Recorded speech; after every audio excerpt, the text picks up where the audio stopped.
thought and why.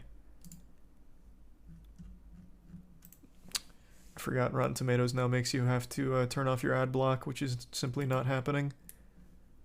All right.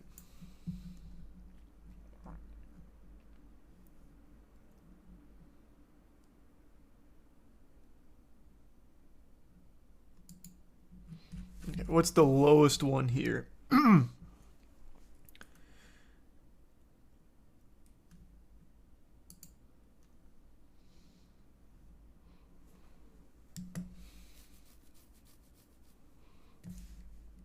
So far, this review is nothing but highlighting some bangers. And where does it talk about Mario?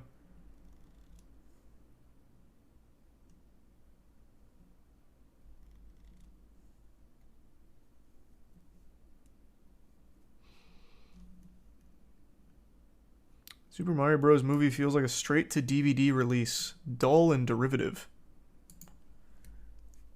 Okay.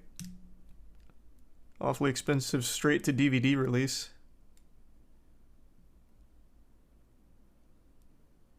What is this complaint? Full of jump scares and skeletal Koopas that might be too spooky for younger viewers. Must have missed the jump scares, but I gotta tell you, those skeletal Koopas, they've existed for fucking 40 years now. I don't think they're necessarily too scary. God damn.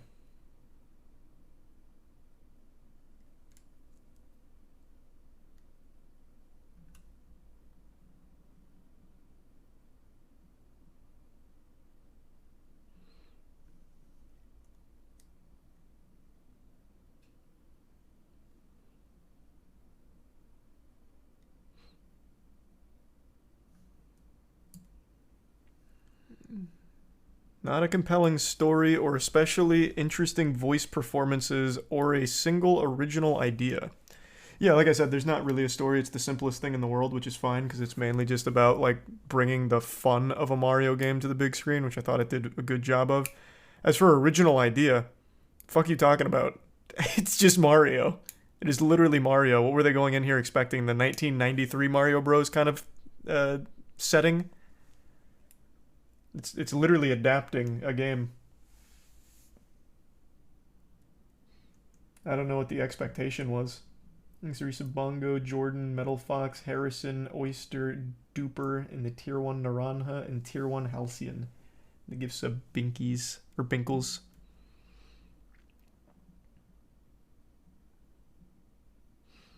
Because there's really only one scenario in which it's pleasurable to passively watch someone else navigate the Rainbow Road. And that's in a dorm room after generous bong rips. Why are you faking this, Kimberly? I know you don't do that. Or ever have, for that matter.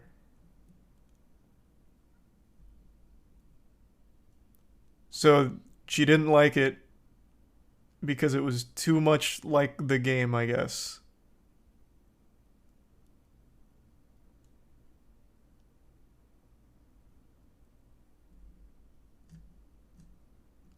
There's not really like an explanation of why she gives it a 20%. She just lays matter of fact 3 things down. She didn't like the voice performance and she didn't like the story. And then the no original idea. Here's the Prime Daisy and Tier 1 Riz and the Prime Sloop. This is surprising. I thought this would be a movie critics would love. Oh, here's a crazy one. This new animated adaptation of the video game is even worse than the abominable 1993 live action. Even the CGI is second rate. God damn, Robbie.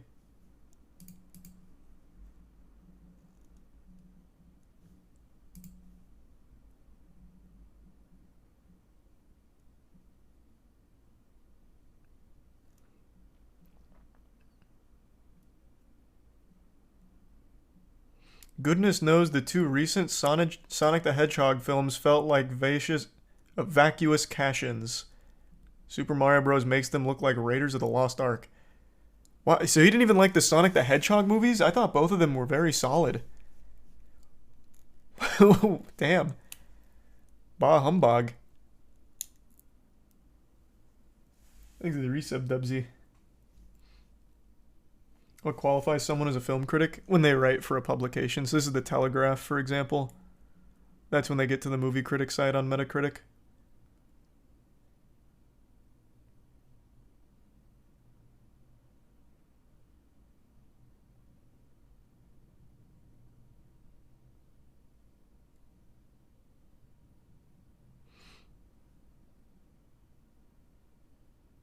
Mario and a disturbingly Botoxed Princess Peach. Brother, it's animated. What do you mean a disturbingly Botoxed Princess Peach? What the fuck? What are you talking about? It's... What was he expecting her face to look like? Fucking full of wrinkles and shit? Jesus Christ. Thanks to the resub Dyer and the gift sub Zach.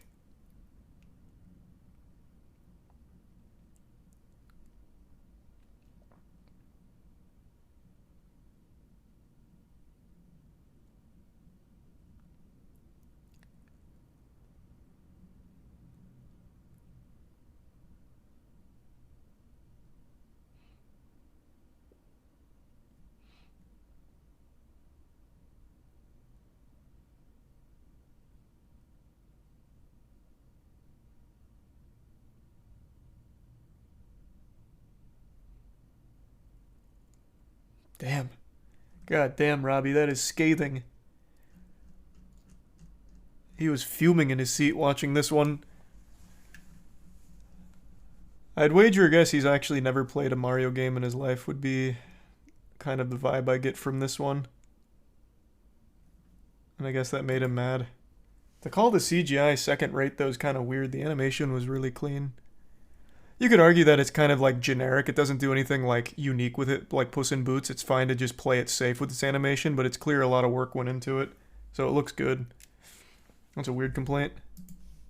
Thanks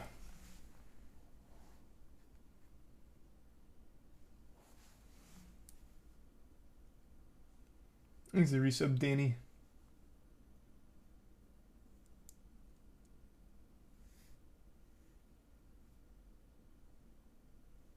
You know he thought he was so clever ending with "Let's a Not." Did he really end with "Let's a Not"? Because I must have missed that. What is this?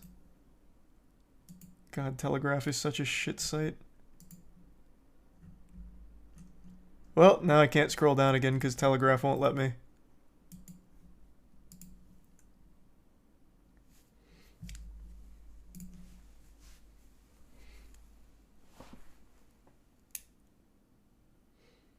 Can't wait to see what the critics rate the Barbie movie. Hey, movie's not out yet. It might be a banger. Who knows? It's a prime Lila in the resub Oreo.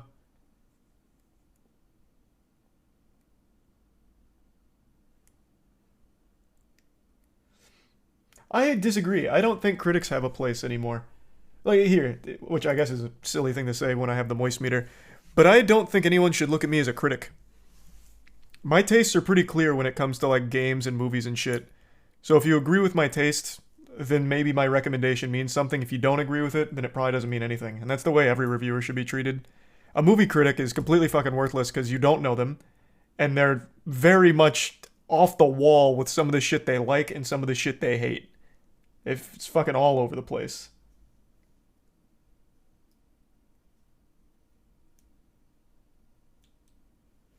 It's always about finding someone whose taste you typically align with. We actually just talked about this on the podcast because we went over this topic.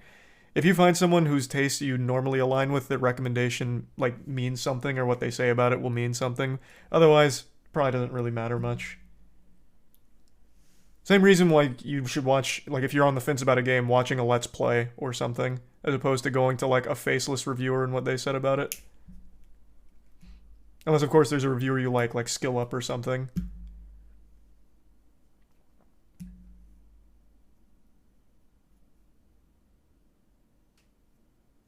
Thanks to resub anime.